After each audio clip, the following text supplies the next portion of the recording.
time for all your binge-worthy pop culture news. Welcome to Up and Adam.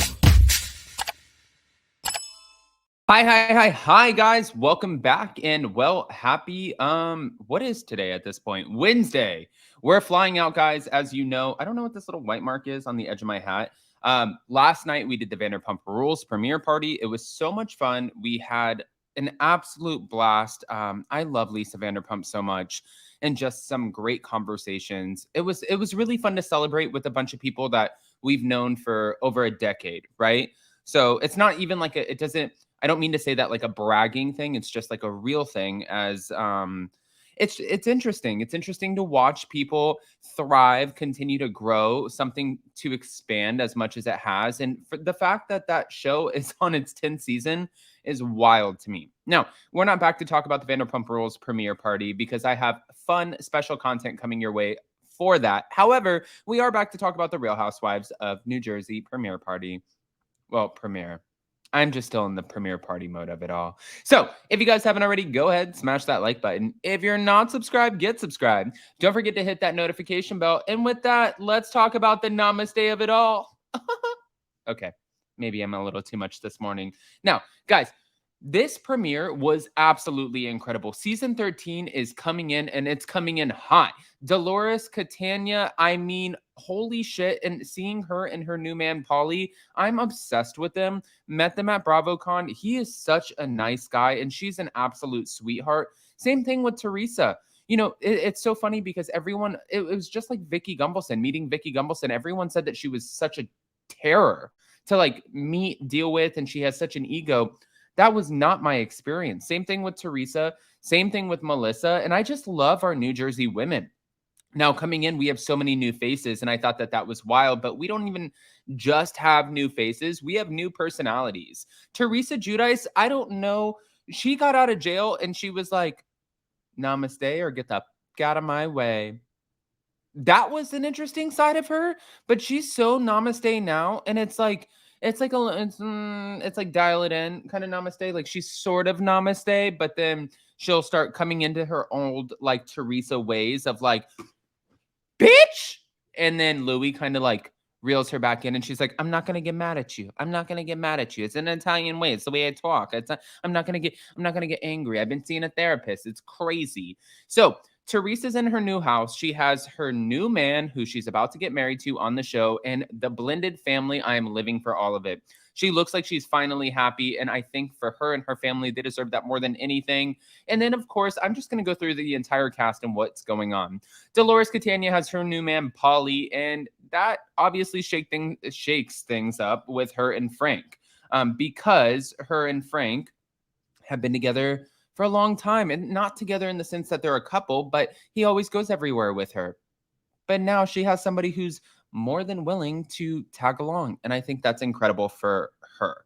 But Frank also has a girlfriend too. He has Brittany, and Brittany used to train with Rachel Fuda, who is the new housewife on the Real Housewives of New Jersey. Stick with me because there's a lot of new names going on. We have a Jen Fessler. We have a Danielle. I don't even know how the hell to pronounce her last name, but I am living for her. At first, I thought she was going to be so thirsty coming onto the show, but she's not. She's a little bit Jersey, a little bit Staten Island, and a lot of energy. And she doesn't care. She doesn't give a shit.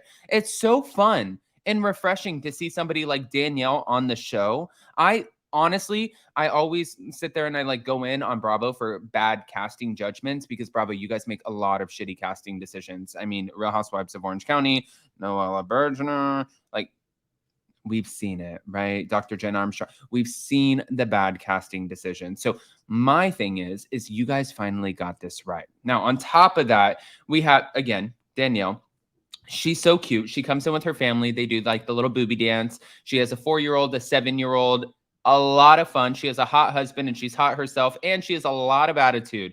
I am all for her being a part of this. Now, Teresa ended up going to this like little roller rink party. And at this roller rink party, it was an 80s themed party that Melissa Gorga decided to throw. When Melissa Gorga decided to throw the party, it was like, okay, great. All of the women are showing, even though Teresa Giudice threw a 50th birthday party. And the only people who really showed were Louis' family. Louis' sister showed, and that's great for her because she's like, I have a sister now. I have a few sisters. I have a real Melissa. I have a real sister. Not like my fake sister Melissa, but real sisters.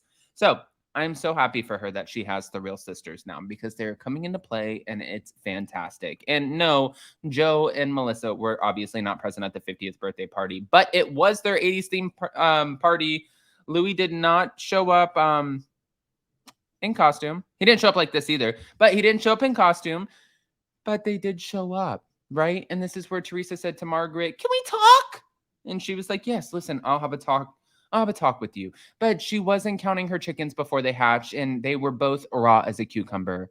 Another Teresa idiom. Now, Teresa, in this photo, you can see that she's obviously getting heated. And Margaret was like, listen, I thought we were friends. She's like, we were friends until you went and fucked shit up. And you did that. And you went in on Louis. Just leave Louis alone. And if you leave Louis alone, then we won't have a problem. Okay? And she's like, yeah, I know, but the way that you treated Melissa and Joe, that was because of you. And then Louis over here and he's like, let her talk. You're not letting her talk. And she's like, I'm trying to let her talk. And he's like, no, let her talk. Right now you're cutting her off. And right now you're cutting me off. And she's like, okay. And then it was like, I don't know what the happened, but he reeled that shit in so quick. It reminded me of Mark Daly with Kenya Moore when she reeled him in really quick. Or he reeled her in really quick. Anyways, you guys get it. But the real drama of it all is surrounding Dolores Catania and Jennifer Aiden. Now, I don't know when these two became such big budding friends, but the point is I guess they were. And she called her an effing see you next Tuesday. And when she did, it looks like Jennifer Aiden's not getting over that, even though Jennifer Aiden has said a lot of like really awful stuff in the past. Like even Margaret's, she's like, your mother was a cheetah. You're a cheetah. You've all been cheetahs. You're a whore. And it's like, I mean, I'm not saying one outweighs the other, but they're all really bad. You know what I mean? Like they're all just really terrible things to say. So just kind of checking my boxes here. But Dolores is putting together a charity photo shoot. And when she is, it's about all of the men. And the men are coming together and they are taking their clothes off for charity. We're not doing a softball game this season, sweetheart. We are doing kind of like a firefighter calendar, which is really fun. Honestly, this season is going to be so explosive. We obviously, just to kind of break it down really quick, we have Teresa, Melissa, they're not getting along. Melissa Louis ended up saying that she was insecure because of the way that she read Teresa's text message. Jennifer and Dolores obviously get into a fight. She calls her a bitch. She said she looks like an old handbag. Teresa and Margaret end up making amends. That's great. The insecure comment, I'm waiting for Joe to pop off. And Danielle, Rachel, and Jennifer, or Jen Fessler, are coming in hot. Coming in hot. Coming in. Okay, guys, I have to go get ready, and I am about to get on a plane. So my hotel room is an absolute disaster. We came, we saw, we conquered, we Vanderpump Rolls, and now I am headed home. You know what's so funny is last night, and this was so cute, and it reminded me of like What a Girl Wants, or She's All That, or whatever with Amanda Bynes. But I was talking to Lisa last night, and I was sitting there, and it reminded me of how much I miss her. But I was talking to her about Jason, and she goes, how is he? Is he happy? And I was like, yeah, I think so. Like, I think he's happy. And then I told Jason about it this morning, and he's like, yeah, fool, I am happy. And I was like, like the fact that she even asked that, I don't know. Listen, this has been a whirlwind. I got very little sleep last night, but I look like I'm about to cry. I love you guys. We'll see you so very soon. And don't forget to smash that like button, get subscribed, hit that notification bell. And I probably am about to cry because this is always like pulls on my heartstrings a little bit when I'm around. It feels like family here. It's weird. It's different. I don't know. But back off to Florida we go. Love you guys. Bye. Now bye.